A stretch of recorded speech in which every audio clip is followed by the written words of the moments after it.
नमस्कार ओडिशावासी शुभ सकाळ आज हूँ 29 सेप्टेम्बर रविवार आज रही देश विदेशर टिकी निकी गुरुत्वपूर्ण खबर तेज खबर टी देखा पूर्व आपण मान गोटे अनुरोध वीडियो को लाइक कर चैनल को सब्सक्राइब करने सहित आपण जिलार ना लिखि दिखाँ जहाँफल आपण जिलार खबर तुरंत पाइपर तेणु चलतु खबर उपर नजर पकाइबा एणिकी ओडिया भाषा हेब समस्त सरकारी काम विज्ञापन ठू आरंभ करी होर्डिंग बोर्ड ठू आरंभ करी वेबसाइट काम सबकिछि ओडिया रे हेउ बोलिकी मुख्यमंत्री निर्देश घोषणा करचंती ता सहित कहिचंती ओडिया हला आम अस्मिता को बंचिया पई हेले सबकिछि करिया पड़िबो आउ गोटे कथा हला समस्त गां गहली ठू आरंभ करी जेतिक सब विज्ञापन जहाँ भी लागिबो सब ओडिया रे लागिबो कोनोसी जगह रे इंग्लिश रहिबो नाही बोली कुआ जायछि आसंता सेप्टेम्बर 30 रे मुख्यमंत्री को अभियोग प्रकोष्ठ बंद रहिबो या सहित 30 तारिख दिन जनसाधारण अभियोग शुणाणी बंद रहिबा निष्पत्ति नियछि एही दिन अन्य सरकारी कार्य रहितिबारु अभियोग प्रकोष्ठ संपूर्ण बंद रहिबो या पूर्व चलित 3 मास रे 3 दिन मुख्यमंत्री अभियोग शुणाणी मध्ये बंद रहितला सेप्टेम्बर 2 9 16 रे मध्ये बंद रहितला जहा फल रे किछि जनसाधारण मध्ये मुख्यमंत्री को निज समस्या जणाई पानथले आ पुणे आसंता सेप्टेम्बर 30 रे मध्ये अभियोग प्रकोष्ठ बंद रहिबो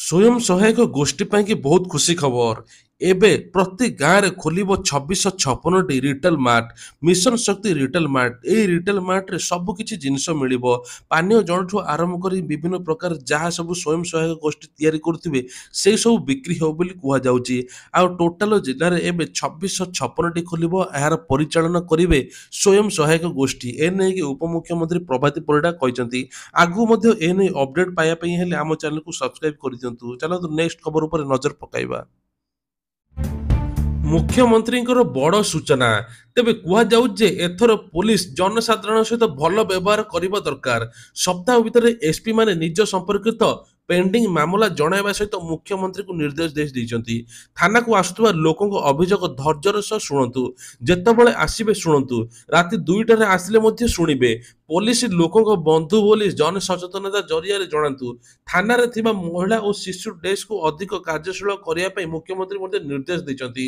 24 घंटा पुलिस माने खटिए बोली कुहा जाउची किंतु पुलिस पाखरे 2टी बाइक रहिबो 2टी बाइक मागण मिलिबो ता सहित थाना रे 2टी जीप रहिबो एथि सहित ओड्राफ टीम मध्ये रहियो बोली मुख्यमंत्री खोद निजे घोषणा करिसंती खूब शीघ्र आसीबो सुभद्रा टंका प्रथम किस्ती जो माने पाइनांती दशहरा पूर्व मिलियो बोली मुख्यमंत्री निजे कहिसंती ता सहित प्रभाती परिडा उपमुख्यमंत्री मध्ये कहिसन जे जो 97 लाख एबे एता आवेदन करिसलेनी तांकु समस्त को मिलियो एही टंका आ समस्त मध्ये पाइबार योग्य आ जो मानकर रिजेक्ट हे जे फॉर्म से माने दुई थर मध्ये अप्लाई करि परिबे कोनोसी असुविधा नै निजर डॉक्यूमेंट ठीक करिकि आपण माने द्वितीय थर पय आवेदन करि परिबे को जाउची आ सेही मानको मिलियो एका संगरे दुईटा किस्ती तेणु प्रभाती परिडा ए नै मध्ये घोषणा करिसंती आपण माने सुभद्रा टंका पाइचंती कि नै गोटे कमेंट मध्ये करि दियंतु महिला उज्ज्वला गैस ठकी देइछि उज्ज्वला गैस 1500 अधिक महिला को 5 मास तले आसी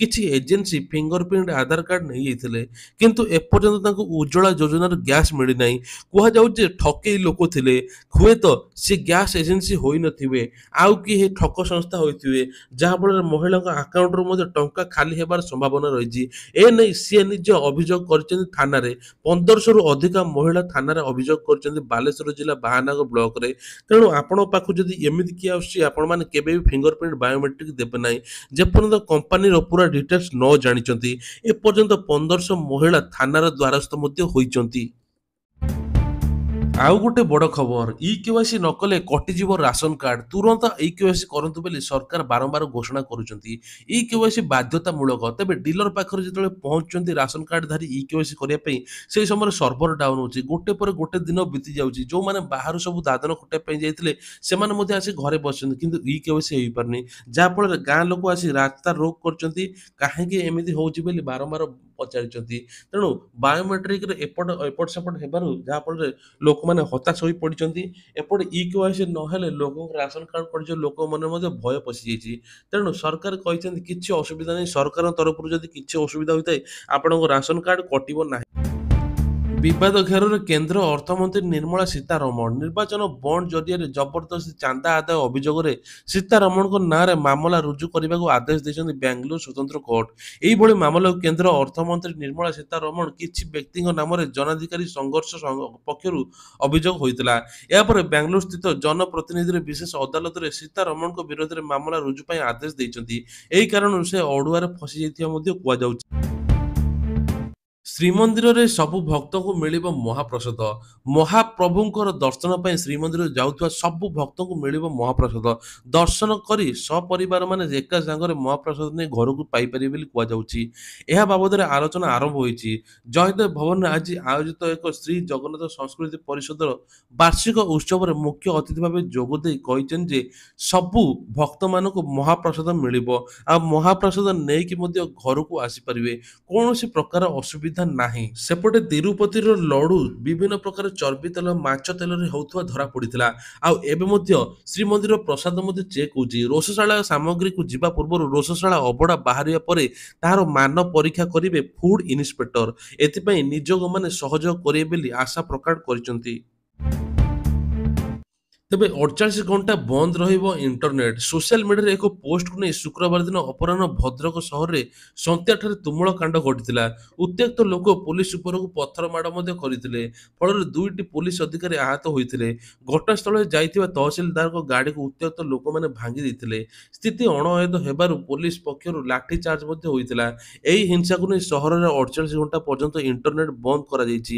ସେପ୍ଟେମ୍ବର 30 ରାତି 2ଟା ପର୍ଯ୍ୟନ୍ତ କଟକଣା ଲାଗୁ ହେବ ବୋଲି କୁହାଯାଉଛି। ଏଣିକି ଆଇପିଏଲରେ ବି ମ୍ୟାଚ୍ ଫି ପାଇବେ। ଇଣ୍ଡିଆନ୍ ପ୍ରିମିୟର ଲିଗ୍‌ର ଆଗାମୀ ସିଜନରେ ଖେଳାଳିମାନେ ମ୍ୟାଚ୍ ଫି ଦିଆଯିବ। ଭାରତୀୟ କ୍ରିକେଟ କଣ୍ଟ୍ରୋଲ ବୋର୍ଡ ସମ୍ପାଦକ ଜୟ ଶାହ ଶନିବାର ଦିନ ଏହା ଘୋଷଣା କରିଛନ୍ତି। ଅର୍ଥାତ୍ ଖେଳାଳିଙ୍କ ରୋଜଗାର ଆହୁରି ବଢ଼ିବାକୁ ଯାଉଛି। ଖେଳାଳିମାନେ ଆଇପିଏଲ୍ ଦରମା 1.5 କୋଟି ଅତିରିକ୍ତ ରୋଜଗାର କରିପାରିବେ। ଆଇପିଏଲ୍ ଇତିହାସରେ ଏପର୍ଯ୍ୟନ୍ତ ଖେଳାଳିମାନେ ନିଲାମରେ ଫ୍ରାଞ୍ଚାଇଜି କିଣୁଥିବା ସମାନ ଦରମା ପାଉଥିଲେ, କିନ୍ତୁ ଏବେ ଆହୁରି ଅଧିକ ଦରମା ପାଇବେ ବୋଲି କୁହାଯାଉଛି। ଆଜିଠୁ ସ୍ୱାଭାବିକ ସ୍ୱାସ୍ଥ୍ୟସେବା। 4 ଦିନ ପରେ ନର୍ସିଂ ଷ୍ଟାଫଙ୍କ ଆନ୍ଦୋଳନ ପ୍ରତ୍ୟାହୃତ। ତେବେ କୁହାଯାଉଛି ଯେ ନିଜର 10ଟି ଦାବି ପୂରଣ ପାଇଁ ନର୍ସମାନେ ଅଡି ବସିଥିଲେ ଏବେ ରାସ୍ତାରେ। ଏପରିକି ସିରିଞ୍ଜ ଛାଡ଼ ଆନ୍ଦୋଳନ କରିବାକୁ ମଧ୍ୟ ରାଜ୍ୟବ୍ୟାପୀ ରୋଗୀଙ୍କ ଚିକିତ୍ସା ବାଧାପ୍ରାପ୍ତ ହୋଇଥିଲା। ତେବେ କୁହାଯାଉଛି ଯେ ଏବେ ପ୍ରତ୍ୟାହୃତ ହୋଇଛି।